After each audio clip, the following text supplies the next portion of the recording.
Cuando uno comienza un año, la sensación de que todo vuelve a comenzar de nuevo porque arrancamos el calendario y comienza otra vez 1 de enero y así sucesivamente, es la sensación de que tenemos una nueva oportunidad.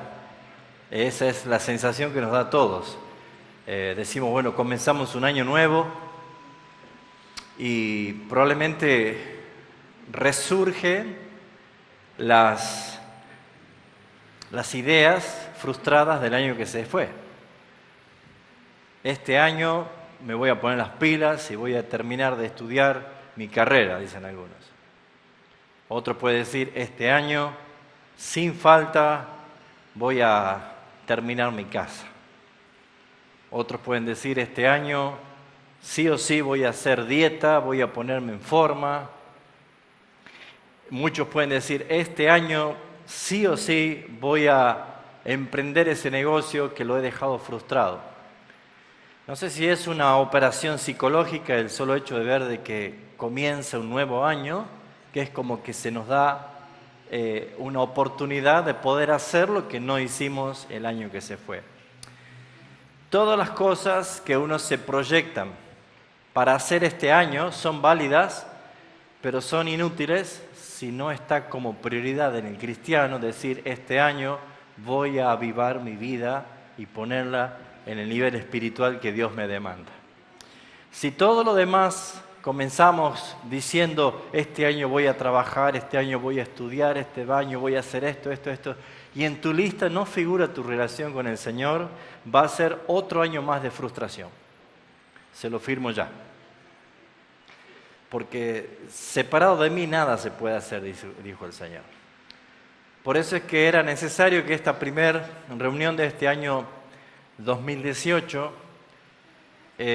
sin menospreciar todos los deseos que uno tiene para este año, simplemente poner en prioridad que tu relación con el Señor sea más estrecha, que tu vida espiritual sea más fructífera y que en verdad puedas estar ardiendo e incendiando en la pasión del Espíritu Santo.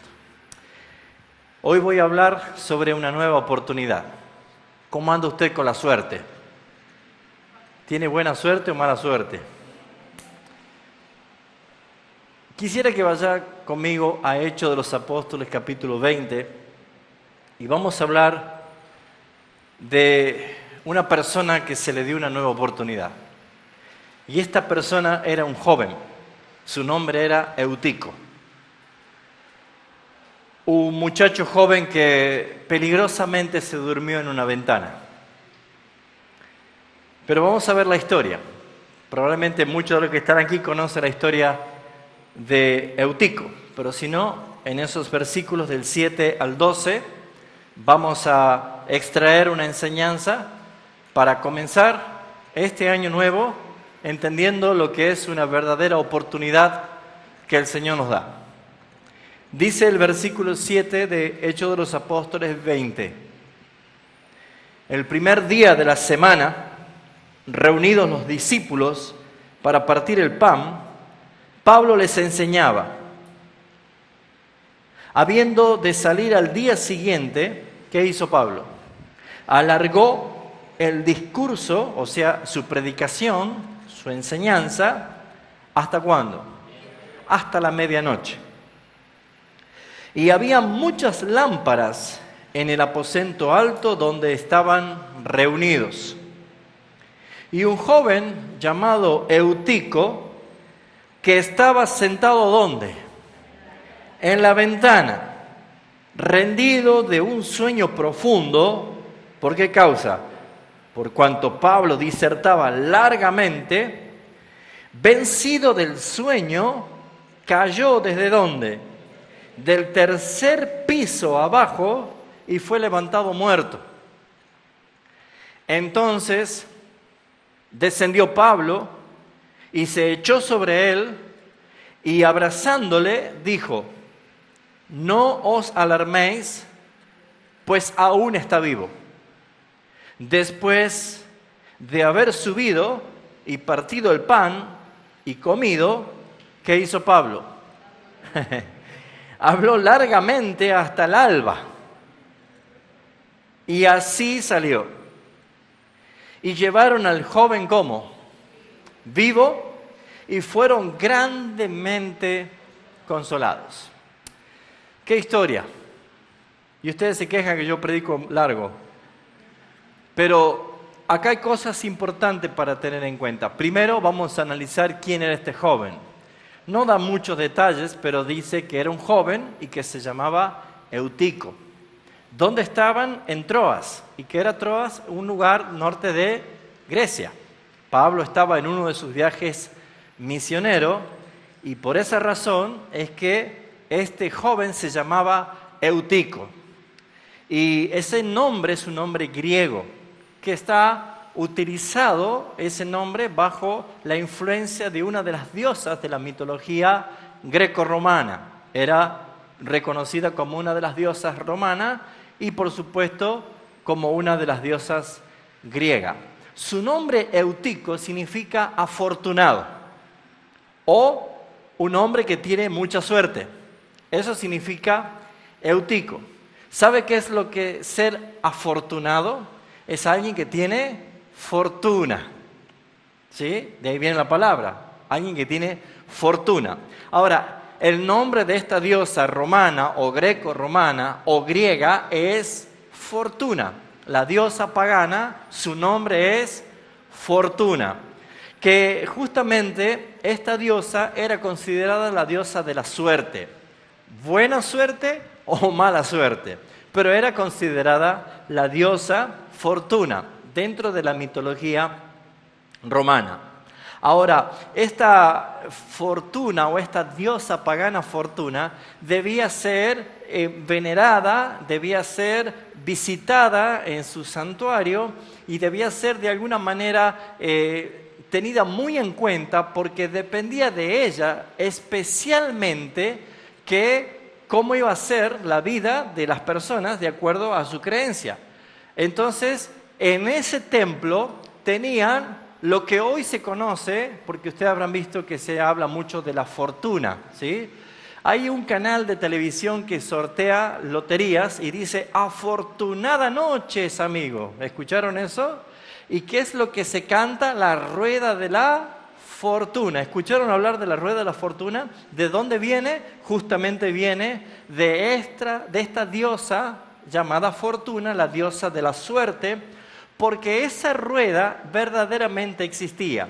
Para que ustedes se den una idea, creo que todos en algún momento jugamos a los chocolatines Holandas en una kermés de pueblo, de barrio, ¿no es cierto? Que tienen que tirar la rueda y que te toca los números o te toca los chocolatines y entonces vos ganás esos chocolatines. Bueno, a veces cuando uno va de vacaciones en un lugar siempre están esas kermeses de pueblo y nos falta la rueda, ¿no es cierto? Bueno, esa rueda de la fortuna verdaderamente existía. Esta diosa Fortuna, que era la diosa de la suerte, tenía principalmente 4 divisiones, o sea que los devotos, para consultar cómo iba a ser su año, iban allí, hacían sus ofrendas, sus rituales y lanzaba la rueda de la fortuna. Y esta diosa es la que decía qué tipo de vida iban a tener. Por ejemplo, algunos podían tener bona fortuna, que era mucha suerte buena. Otros le podía tocar fortuna dubia, que quiere decir fortuna dudosa, que no se sabe si va a tener momentos buenos o momentos malos. Otros te podía tocar lo que es fortuna bravis, que quiere decir una fortuna especialmente pesada, mala, brava, ¿sí? Lo que se conoce como mala fortuna. Esto era el nombre de esa diosa pagana que se llamaba, ¿cómo? Lo acabo de decir, se llamaba Fortuna, ¿sí? Ahora, este muchacho llamado Eutico portaba el nombre de esta deidad porque su nombre, Eutico, significa afortunado. Muy bien, la gente cree en la suerte. La gente cree que depende de la suerte. Algunos dicen tenemos buena suerte y otros dicen tenemos mala suerte. En realidad, el tema de la suerte para los cristianos debería ser un tema ya resuelto, porque debemos entender quién es el que controla la supuesta suerte que pareciera ser que al azar suceden las cosas. Una vez lo conté, pero es bueno volver a dar la ilustración. Una vez a un chinito, su papá chino le regala un caballo y todos los vecinos le decían, qué suerte el chinito, su papá le regaló un caballo. Entonces el chinito sale a probar su caballo, el caballo tropieza y se cae y se quiebra ambas piernas. Entonces los vecinos decían, qué mala suerte el chinito, se quebró las piernas. Luego se desata una guerra civil y llevan a todos los jóvenes a la guerra y no lo llevan al chinito porque tienen las piernas quebradas. Entonces la gente decía, qué buena suerte el chinito que no fue a la guerra. Resulta que cuando vienen de la guerra, todos los condecoran a los chinitos que fueron para defender la guerra y lo condecoran con premios, con regalos y cosas así. La gente decía, qué mala suerte el chinito que no recibió ningún regalo. Entonces, la suerte en sí no es un factor muy confiable como para pretender comenzar un año, sino que debemos entender nosotros que, por ejemplo, Proverbios 16, versículo 33, claramente habla acerca de que no vivimos nosotros por la suerte, sino por quién es el que la determina. ¿Qué es otra cosa? Proverbios 16, 33 dice así, la suerte es echada en el regazo, ¿sí? La suerte muchas veces se la utiliza como piedras o como dados, donde se la echaba en la falda de las piernas de aquellos que consultaban. Dice, la suerte es echada en el regazo. Más, ¿qué dice? De Jehová, del Señor, de Dios, es la decisión de la suerte. O sea que no existe nada librado al azar. ¿Quedó claro el nombre Eutico? Bueno, este era un joven afortunado. ¿Pero por qué era afortunado? ¿Porque la diosa Fortuna le dio buena suerte? ¿O porque estuvo justamente en el lugar donde estaba el apóstol Pablo predicando la palabra del Señor? Entonces vamos a ver algunos principios para poder ver de qué forma nosotros podemos encarar un nuevo año. Lo primero que tenemos que resaltar, volviendo a Hechos capítulo 20, desde el versículo 7 en adelante, lo primero que tenemos que recalcar es que el apóstol Pablo dio prioridad a lo que nosotros en verdad este año debemos darle prioridad. ¿Qué es? La iglesia. La iglesia. Si tu prioridad para este año no es la iglesia, no vas a tener un buen año. Perdón si soy directo, pero si tu prioridad no es la iglesia, no vas a tener un buen año. ¿Por qué? Porque la prioridad número 1 de Cristo fue la iglesia. Es la iglesia y será para toda la eternidad la iglesia. Puesto que Él vino a dar su vida por la iglesia, puesto que Él la santifica y un día vendrá a buscarla y un día estará para siempre con ella. Por lo tanto, si Cristo ama tanto a su iglesia, que dio su vida por la iglesia, y que Él bendice a la iglesia, le provee a través del Espíritu todo lo que le hace falta a la iglesia, y un día vendrá a buscar a la iglesia para vivir eternamente con la iglesia, ¿por qué quieres menospreciar la iglesia? Así que aquí vemos nosotros que dice el versículo 7, reunidos los discípulos. Esta era la iglesia, se reunían. ¿Para qué se reunían? Para participar de la comunión que Jesús había establecido en la última cena, el pan y el vino, que es la comunión fraternal entre hermanos. Por lo tanto, vemos nosotros que lo que primero resalta el apóstol Pablo es la importancia de congregarse. Si en algún momento de este año se le pasa por la idea a alguno dejar de congregarse, déjeme decirle que es la peor decisión que alguien puede tomar. Déjeme decirle que es lo peor que puede hacer, porque para dejar de congregarse muchos ponen como justificación diciendo, Señor, yo te amo a ti, pero a la iglesia no la soporto. Y eso es imposible porque Cristo es la cabeza de su cuerpo, que es la iglesia, y son inseparables, porque la cabeza no está separada del cuerpo. Y yo no puedo amar a la cabeza y aborrecer al cuerpo. Es una sola carne, un solo ser. Por lo tanto, nosotros debemos entender que lo primero que resaltamos aquí es lo que tú debes escoger como prioridad. Lo importante para tu vida es buscar un lugar donde vas a congregar, donde vas a fructificar, donde vas a crecer, donde vas a madurar, donde vas a servir y donde Dios se va a glorificar a través tuyo. Segundo, la importancia del día. Dice el primer día de la semana. Déjeme decirle que para los hebreos el primer día de la semana no es el sábado. El sábado es el Sabbat, el séptimo día. Por lo tanto, el primer día de la semana es el día domingo. Porque en el antiguo pacto se celebraba y se apartaba el Sabbat y por qué desde la época de la iglesia se reúnen el primer día de la semana, el domingo, porque es el día en que Cristo resucitó. Cristo resucitó y fue testimonio de nuestra redención el día domingo, el primer día de la semana. Por lo tanto, debemos entender nosotros la importancia que tiene de reunirse los domingos.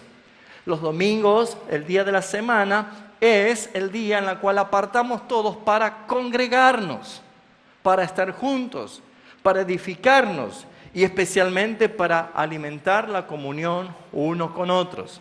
Así que si usted quiere comenzar un año mejor que el que se fue, o si pone como prioridad cultivar una relación más profunda con el Señor, son dos cosas que no debe ignorar. Debe congregarse en la iglesia y debe ser fiel a todas las reuniones. Amén. Porque no hay un lugar más especial que estar juntos. ¿Saben por qué? El mismo Salmo 133 lo dice. Mirad cuán bueno y cuán delicioso es habitar los hermanos juntos en armonía.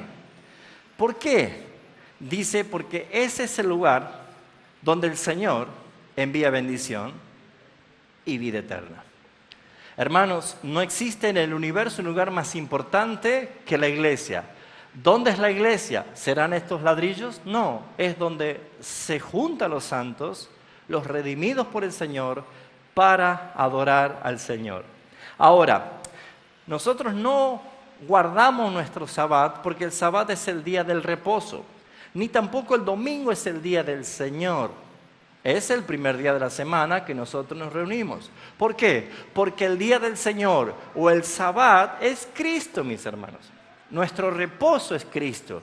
Y como nosotros estamos en Cristo y estamos en Él, no debemos cometer el error de pensar que el día del Señor es el domingo, entonces es el único día que yo me argollo la aureola, me pongo las alitas y agarro a mi Biblia, la desempolvo un poquito y voy a la iglesia el domingo porque es el día del Señor. Eso es un error. Pensar así es otra vez fracasar un año más que comienza. Debemos entender que el día del Señor es Cristo, nuestro Sabbat, nuestro reposo es Cristo y nosotros estamos con Cristo todos los días como Él está con nosotros todos los días hasta el fin del mundo. Por lo tanto, no hay licencia, no hay feriados, no hay vacaciones en mi relación con el Señor. Por lo tanto, lo que vemos primeramente aquí es la importancia de reunirnos. ¿Para qué reunirnos? Creo que queda muy claro en estos versículos del 7 al 12 que lo más importante es la centralidad de la palabra de Dios. ¿Cómo deseo que en pleno siglo XXI las iglesias tuviesen el apetito de la palabra de Dios como tenía la iglesia temprana? Fíjense en ustedes, dice la palabra, el versículo 7, que como Pablo tenía que salir al otro día, continuar su viaje, hizo lo siguiente, alargó el discurso hasta la medianoche. Muy bien, vamos a explicar un poquito esto. Nuestro calendario y nuestro reloj de nuestra cultura no es igual que en el calendario y el tiempo de los judíos. Nosotros entendemos que según nuestro calendario y nuestros tiempos cronómetros, un día comienza a la medianoche y termina a la otra medianoche. Por eso es que nosotros llegamos a las 12 de la noche, que se llama 24 horas, y comienza la 1 de la mañana de nuevo, o después de las 0 horas comienza un nuevo día. Sin embargo, en la Escritura no es así, puesto que Génesis 1 dice, fue la tarde y la mañana el día primero. O sea, el día comienza a la tarde, o sea, el crepúsculo, cuando cae el sol y sale la primera estrella, comienza un nuevo día. Así que fíjense ustedes, ellos no se reunieron el domingo a la mañana, porque no creo que Pablo desde el domingo a la mañana predique hasta las 12 de la noche y siga hasta el alba. Sería mucho ya, ¿no es cierto? Pero sí se reunieron el primer día de la semana, quiere decir que fue el sábado a la tarde. O sea que ya culminó el sábado, porque el sábado comienza ¿cuándo? El viernes con la primera salida de la estrella y culmina el sábado a la tarde cuando sale la primera estrella. Entonces, Pablo comenzó a predicar lo que para nosotros sería el sábado a las 6 de la tarde. ¿Sí? Por lo tanto, llegar a la medianoche para nosotros sería las 12 de la noche, pero para ellos no es las 12 de la noche, sino que se calcula que puede ser entre las 2 y 3 de la mañana. ¿Se entiende? Eso sería lo que se podría entender lo que es medianoche. ¿Por qué? Si ustedes se ponen a agarrar una concordancia bíblica, ¿sí?, y ponen medianoche, van a encontrar que hay muchísimas cosas que han pasado a medianoche. Muchísimas, ¿sí? El ángel de la muerte en Egipto mató a los primogénitos a medianoche, por ejemplo. El gallo cantó cuando Pedro estaba negando al Señor a medianoche. ¿Sí? Y así pueden encontrar ustedes muchísimos textos. David arrancó las puertas de la ciudad y se las llevó hasta la punta del cerro a medianoche. Y entonces ustedes van a encontrar de que no era las 12 de la noche, que es la hora nuestra, sino más bien que era una hora que para nosotros ya sería el alba, o sea, lo que sería la madrugada, mejor dicho la palabra. ¿Se entiende lo que voy ubicándolo más que nada? Por lo tanto, Pablo ya venía disertando aproximadamente 4 a 5 horas.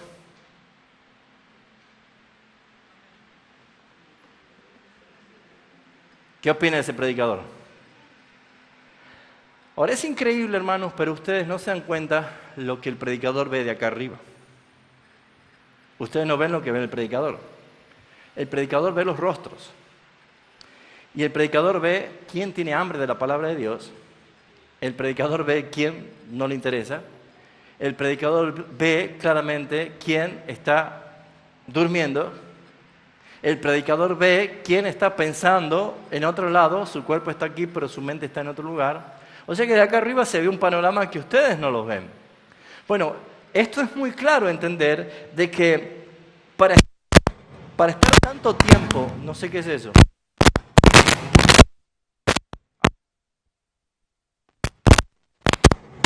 Hola, hola.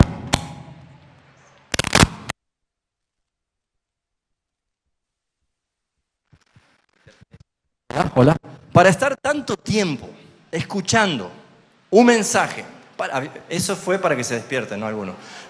Para estar tanto tiempo escuchando un mensaje, para estar tanto tiempo concentrado, según la psicología de la técnica de la interpretación y la concentración, el cerebro no puede retener más de 20-25 minutos de concentración. No sé, ¿será que en ese momento no se practicaba esa técnica de aprendizaje?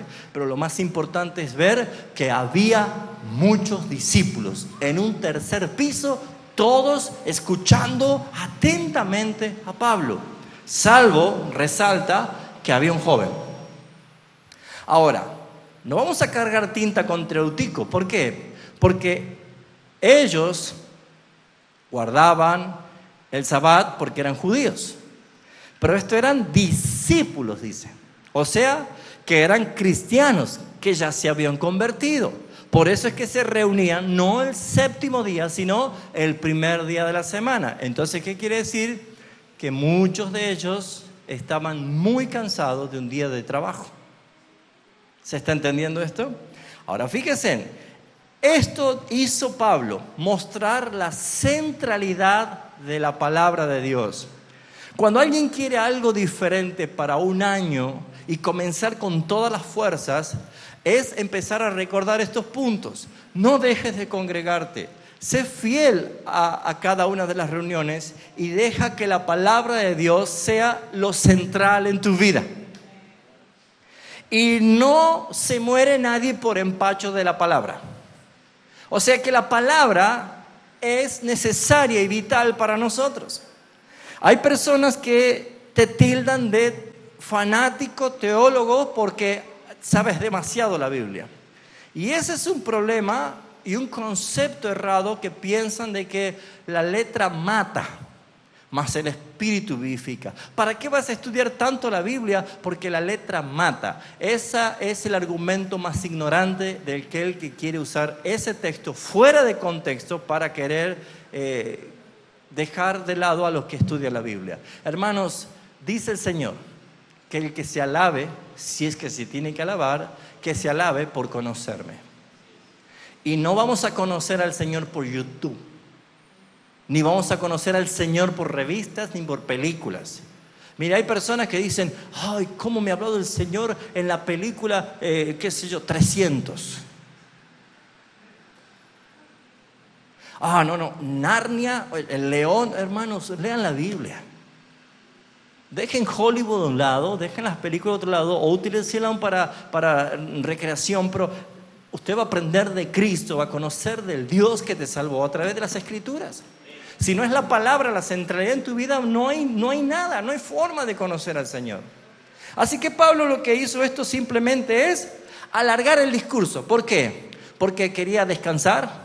¿Porque quería tomarse un día de picnic con los discípulos? No, porque quería viajar a otro lugar para seguir predicando. Por eso dice algo curioso.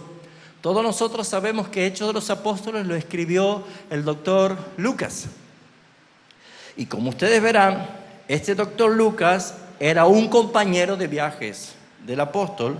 Por lo tanto, él se incluye. Por ejemplo, versículo 13 dice, nosotros, está hablando el escritor, nosotros adelantándonos, está diciendo Lucas, el que escribe, que él estaba allí. O sea, que Lucas fue testigo de lo que pasó en el tercer piso de ese aposento. ¿Qué pasó? Lucas, por ejemplo, el versículo 8 da un detalle muy curioso. Él dice que había muchas lámparas en aquel aposento. ¿Qué quiere decir con esto? Que había muchas lámparas. Primero, que no era de día. No era un domingo a la mañana. ¿Lo ven? Fue de noche. Ahora, ¿por qué había muchas lámparas? ¿Qué quiere decir? Que había mucha gente. ¿Por qué? Porque antes no había suministro eléctrico como tenemos nosotros aquí, sino que cada uno llegaba de donde venía caminando con sus lámparas con aceite para alumbrar el camino por donde venían. Entonces llegaban a la casa y ponían en un lugar donde estaban las lámparas. Entonces, al decir que había muchas lámparas, ¿qué había? Muchas personas. Ahora sí, también encontramos lo segundo. Algunos habían culpado que esta nueva secta religiosa que se juntaban, que se llamaban discípulos de un tal Jesús, hacían cosas ocultas y secretas y que hacían cosas que eran realmente vergonzosas. Lo que están mostrando ellos, que no tan solo se reunían y predicaban a la luz del día, sino que exhibían a lo más alto de una casa mucha luz para mostrar que ellos no se estaban ocultando de nadie. Es nuestra tarea ser la luz del mundo en todo lugar. Pero lo que dice Lucas es que había muchas lámparas en el aposento alto donde estaban reunidos. Creo yo que Lucas quiere decirnos el detalle de por qué Eutico se durmió. Una es porque Pablo predicaba mucho, pero no creo que haya sido porque era aburrido o porque no entendía, sino que después de una jornada laboral, como muchos jóvenes lo hacían trabajar también, las lámparas quemaban aceite, más la cantidad de gente y más todo el humo que había allí adentro adormece. El sábado pasado tuvimos nosotros una experiencia terrible de calor aquí y entre todos estábamos muy sofocados. Imagínense en este cuadro.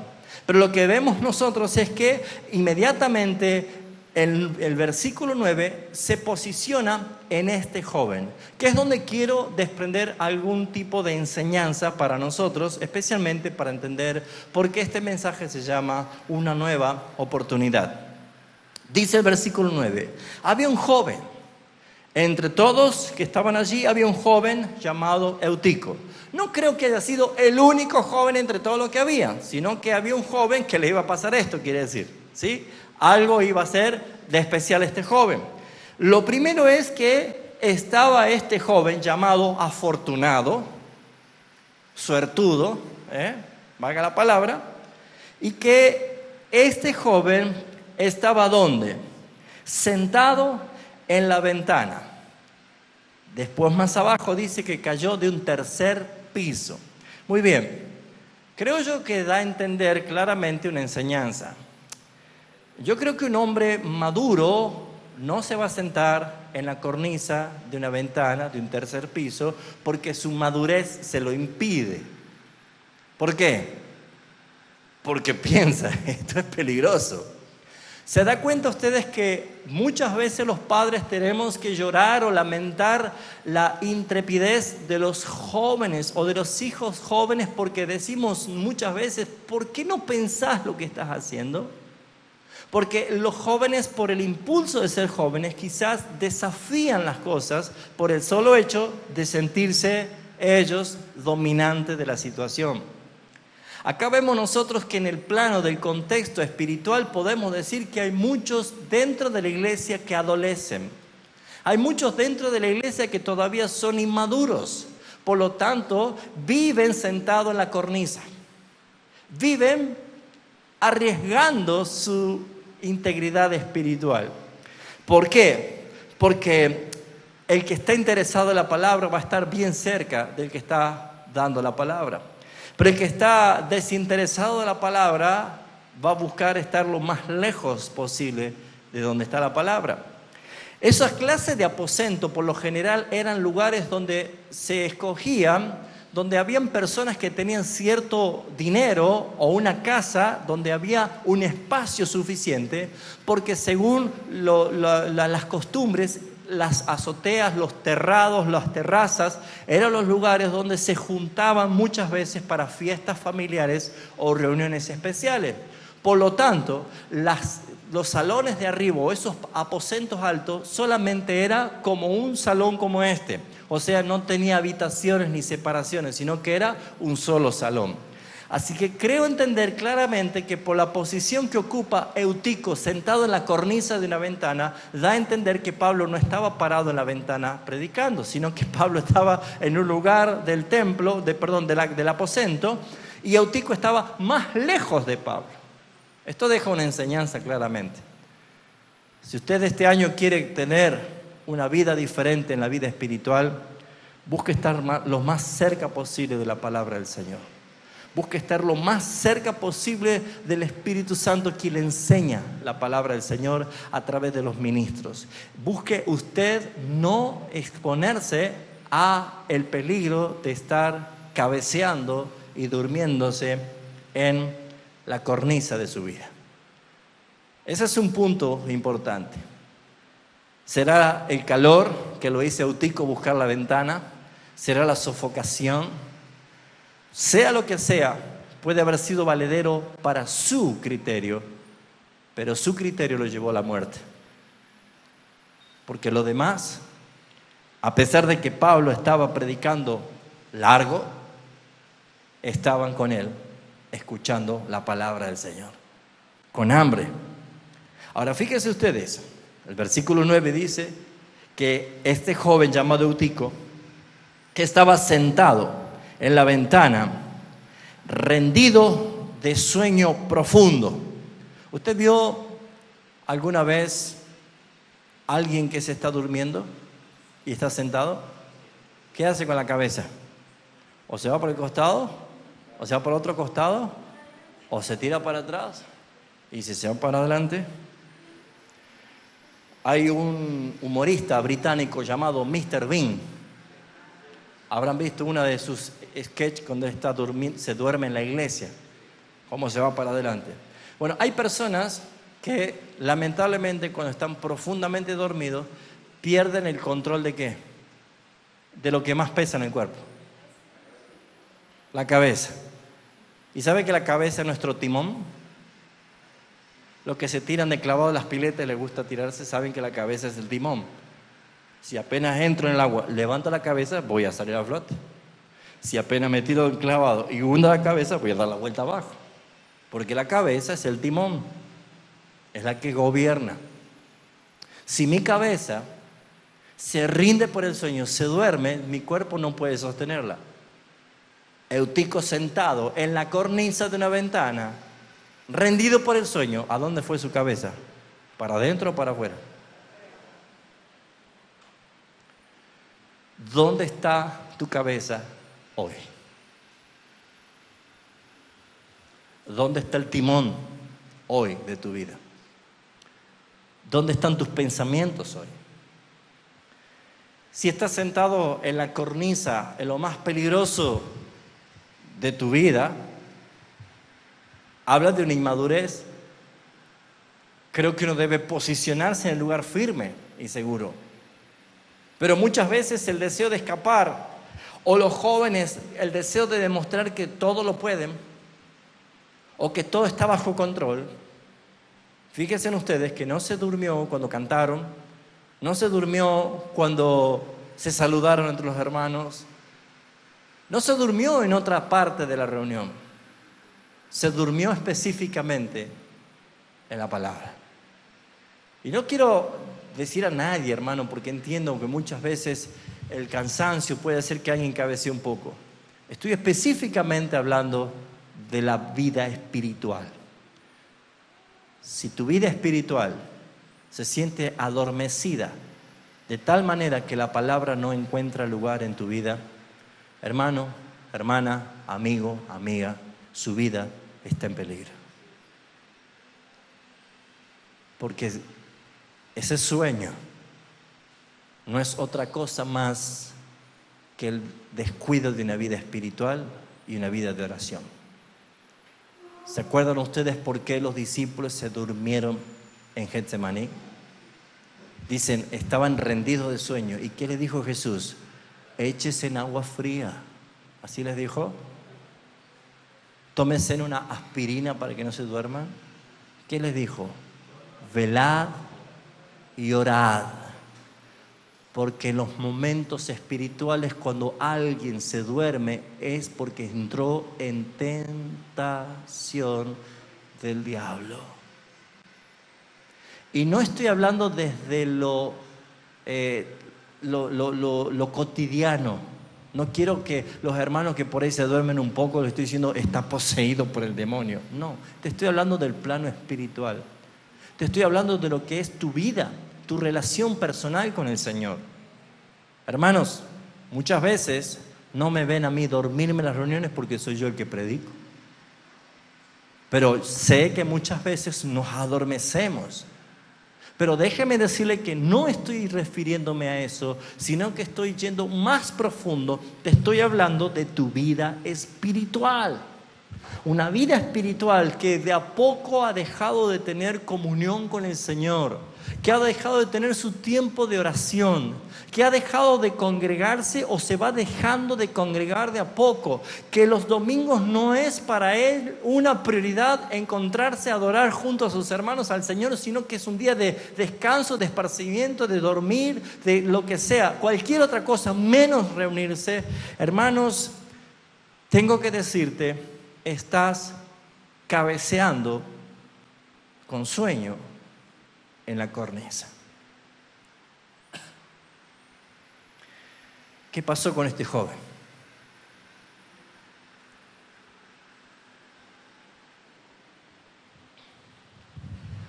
Rendido de un sueño profundo. Y Lucas señala, por cuanto Pablo disertaba largamente, vencido del sueño. ¿Y qué palabra esa? Vencido, derrotado. Aquel que se llamaba afortunado. Eutico significa afortunado. Aquel que se llamaba suertudo, favorecido.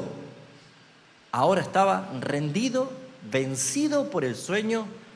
¿Y qué sucedió? Inevitable la caída. Yo quiero gozarme no porque empezamos un año nuevo.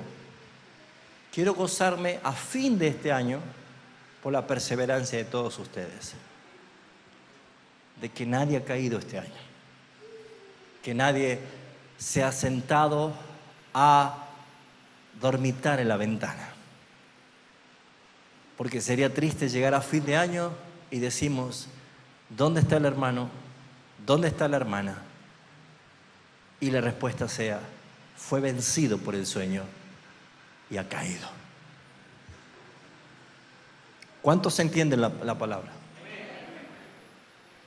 ¿Cómo quieres comenzar este año? Pon como prioridad la iglesia, el reunirte, la centralidad de la palabra y especialmente no descuidar tu vida espiritual. Este muchacho cayó y dice, del tercer piso abajo, y fue levantado muerto.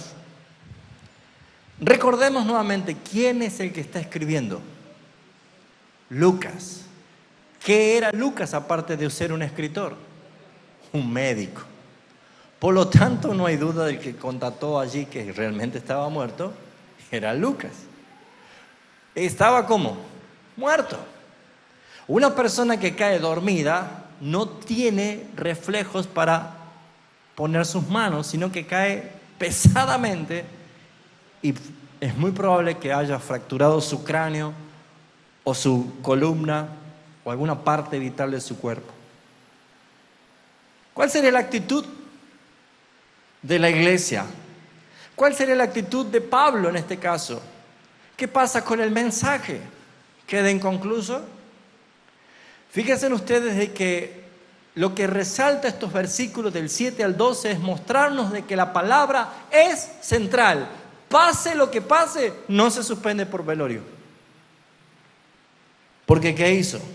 Descendió Pablo y se echó sobre él y abrazándole, curioso lo que hace Pablo, desciende, se acuesta sobre este joven muerto y luego lo abraza.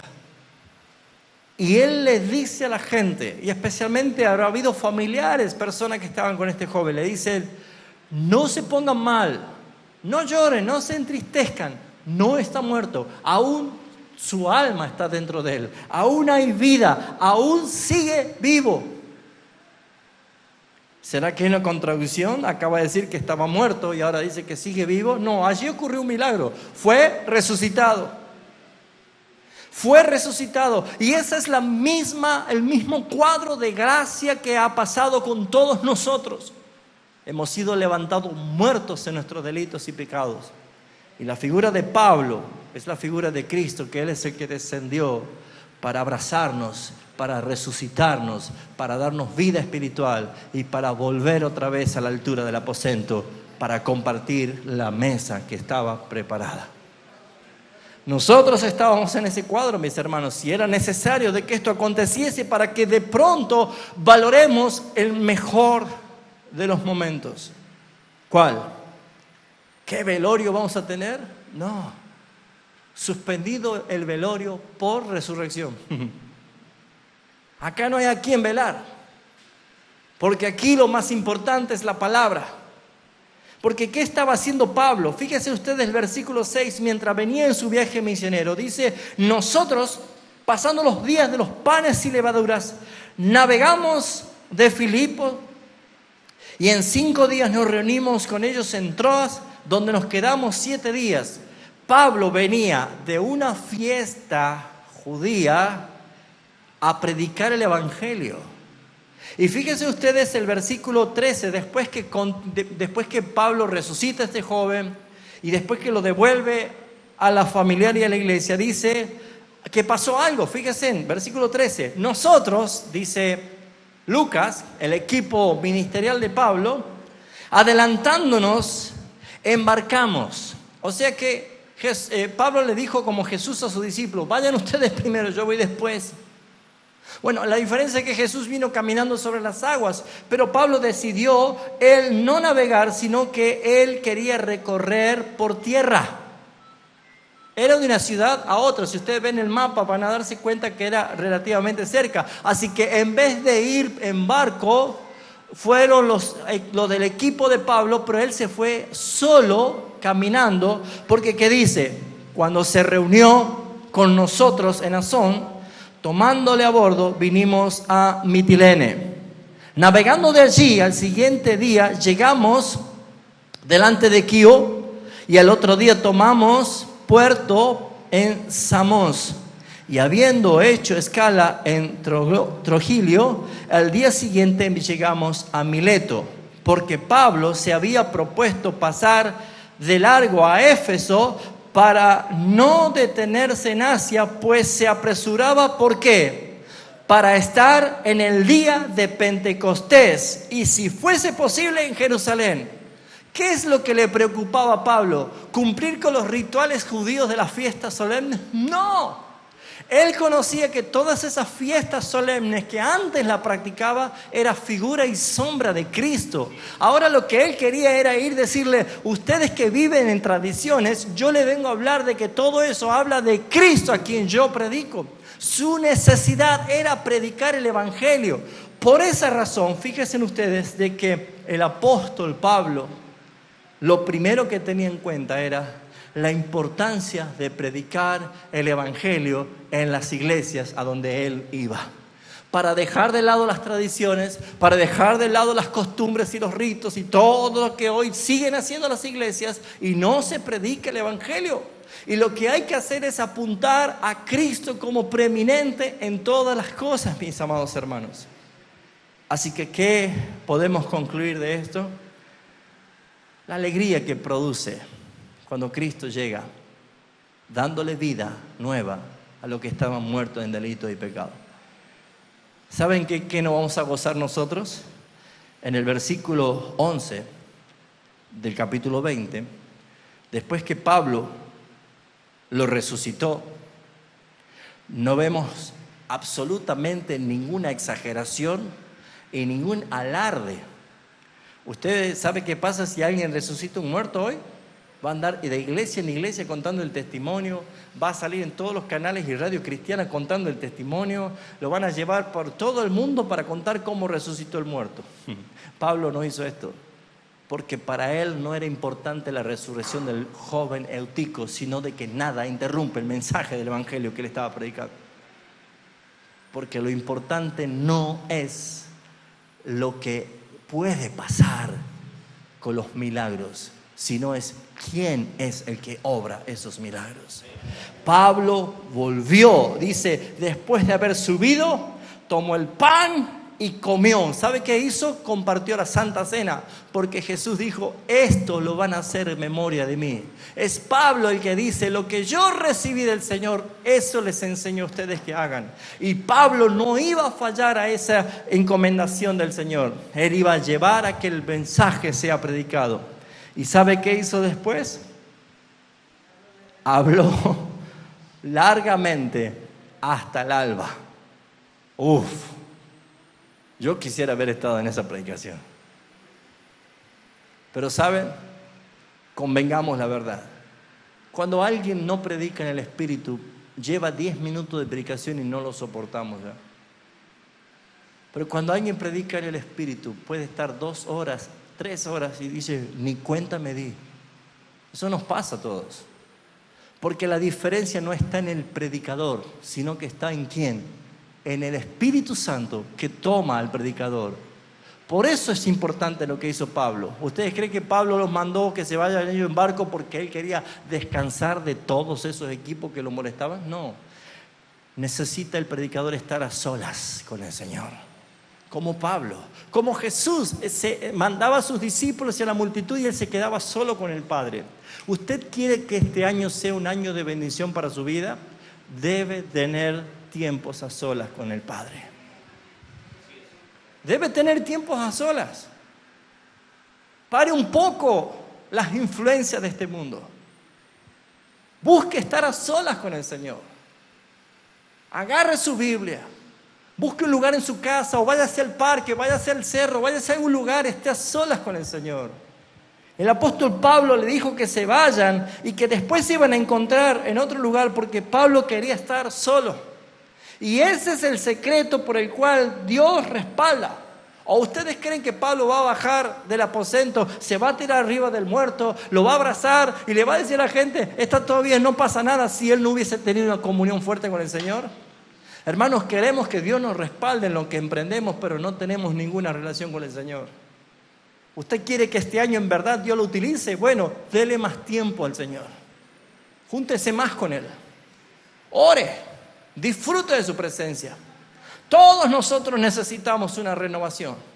Pero mis hermanos, la renovación no es un maquillaje exterior. Es las aguas vivas que brotan del interior del corazón de un cristiano. ¿Saben en qué nos vamos a gozar en este año? Es probable que algunos de los que están aquí o algunos de la iglesia general esté como Eutico. Y lo notamos. Este hermano, esta hermana no viene como antes. Se viene enfriando. Viene frío. Cada vez se sienta más allá en la cornisa. Cada vez está más lejos. Ya no comparte con nosotros. Ya no sonríe. Mire, pareciera ser que el rostro lo ejercita en la casa para ponerse duro cuando está en las reuniones. Mire, es claro, cuando uno está viendo a alguien que está deleitándose en la palabra, está así. Pero hay otros que tienen un rostro como si fuera un mármol esculpido. ¿Saben por qué, mis hermanos? Porque uno se da cuenta. Uno se da cuenta cómo están los hermanos. Si usted ve a algún hermano eutico, alguna hermana eutica sentada en la cornisa de la ventana, arrímese. Arrímese. Háblele con amor y hágale ver qué peligroso está su estado, porque se puede caer. Háblele. Pero ¿saben, hermanos? En esto consiste el gozo que vamos a tener este año. Y que creo que este año vamos a ver a muchos hermanos que incluso dejaron de congregarse volver al Señor transformados. ¿Qué dice el versículo 11? Que Pablo subió. ¿Con quién? Y con el que cayó muerto. Y subió y partió el pan y comió y habló largamente y así salió. ¿Y qué pasó el versículo 12? Y llevaron al joven como vivo y fueron grandemente consolados. Nuestra iglesia va a ser grandemente consolada, feliz, plenamente gozosa. No porque compremos un edificio nuevo, no porque seamos prosperados en muchas cosas, sino porque aquel hermano, aquella hermana que parecía que estar muerto espiritualmente, pero que aún conserva vida, el Señor los trae de nuevo a la comunión. Y dice que la iglesia, todos fueron grandemente consolados. Yo, mis hermanos, quiero dejar esta palabra. Si en verdad anhelas que este año sea un año de una nueva oportunidad, Eutico, ese joven afortunado, recibe una nueva oportunidad. No vuelve a decir nada más la Biblia de Eutico, pero le aseguro que nunca más se volvió a sentar en una ventana. Y creo que tomaba nota de todas las predicaciones. Porque saben, mis hermanos, lo que más nos bendice a todos nosotros es cuando Cristo, que es la palabra, es lo central en nuestra vida. Si tengo que repasar para concluir, ¿quiere usted este año ser bendecido por el Señor? Ame su iglesia donde congrega. No ponga pretexto para no congregar, congregue. Si llueve, congregue. Si hace frío o hace calor, congregue. Si hay paro de colectivo, congregue. Si le cayeron visitas, congregue. Si tiene un cumpleaños, congregue. Todo lo demás puede esperar. Ponga la prioridad del Señor y verá que las cosas son diferentes. Si hasta aquí todos los años han sido intentos y siempre he terminado lo mismo, es porque nunca pusiste prioridad en el Señor. ¿Será esta tu oportunidad? Que Dios así lo quiera. Cerremos los ojos y oramos.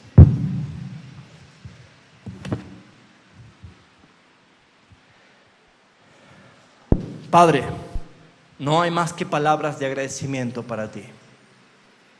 Cada palabra tuya, Señor, que nos hablas es una penetración de tu espada de doble filo, lo más profundo de nuestro ser. Porque tu palabra es viva y es eficaz. Gracias por cuanto nos direccionas por tu Espíritu Santo, porque nos corriges, porque nos enseñas bajo tu luz. Señor, líbranos de ser éutico. No queremos creer que dominamos la situación de tal manera que nos arriesgamos hasta de querer dormir en una ventana de un tercer piso. La historia nos enseña que la imprudencia se paga caro. Por esa razón, Padre, ayúdanos a no menguar en nuestra vida espiritual. Yo te ruego, Señor, por las familias de la iglesia. Te ruego por los jóvenes, Señor, que no decaigan su fe, que no se enfríen, Señor. Padre, si son tuyos, tu palabra dice como promesa que tú sabes librar al justo de las tentaciones. Y yo te pido por ellos, por los jóvenes. Oh Señor, libra a las familias, libra a los hombres, padres de familias, libra a los matrimonios, Señor. Ayuda a mis hermanos a no caer. Señor, que lo más importante que es tu palabra, sabemos que Satanás es el que pone tentación para dormirnos. Señor, ayúdanos a estar velando, a estar atentos, a estar sobrios, a estar despiertos, porque, Señor, ¿a quién iremos si solo tú tienes palabras de vida eterna? Ayúdanos, Padre Celestial. Gracias por esta noche, gracias por esta oportunidad. Bendícenos en este año y que todos podamos hacer tu voluntad, Señor. En el nombre del Padre, del Hijo y del Espíritu Santo. Amén.